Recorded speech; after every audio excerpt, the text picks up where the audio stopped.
तो हेलो दोस्तों, स्वागत है आपका मेरे यूट्यूब चैनल ऋतु शर्मा स्टडी पॉइंट में। आज हम पढ़ेंगे विराम चिन्ह।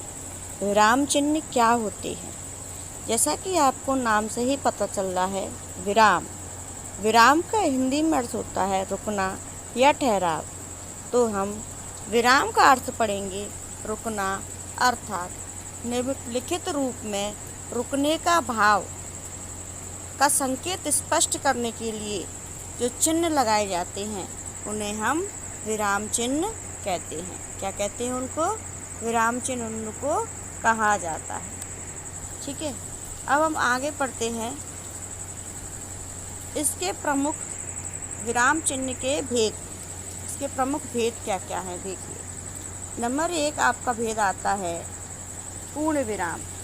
इसका ये चिन्ह होता है अल्प विराम, अर्ध विराम, प्रश्नवाचक, विस्मयादिबोधक और आपका आता है उद्धरण चिन्ह। इसे कहते हैं उद्धरण चिन्ह। आगे देखिए, विवरण चिन्ह, निर्देशक चिन्ह, योजक चिन्ह, कोष्टक, त्रुटिपूर्ण चिन्ह।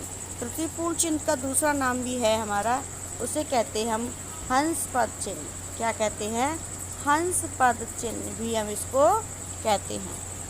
और ये है लाघव चिन्ह। अब हम इनको देखेंगे कि इनका किस किस तरह से प्रयोग होता है और कहाँ कहाँ इनका प्रयोग होता है। अब हम इनको विवरणात्मक रूप में पढ़ेंगे। देखिए, नंबर पहला आता है पूर्ण विराम। पहला कौन सा आ गया हमारा? पूर्ण विराम।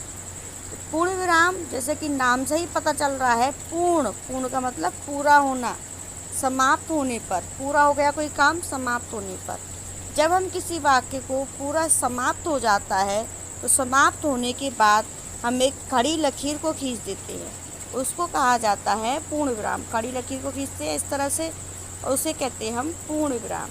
जब किसी वाक्य की समाप्ति पर, वाक्य की समाप्ति पर ही हम पूर्ण विराम लगाते हैं। जैसे बच्चा दूध पी रहा है, मेरा मित्र डॉक्टर है,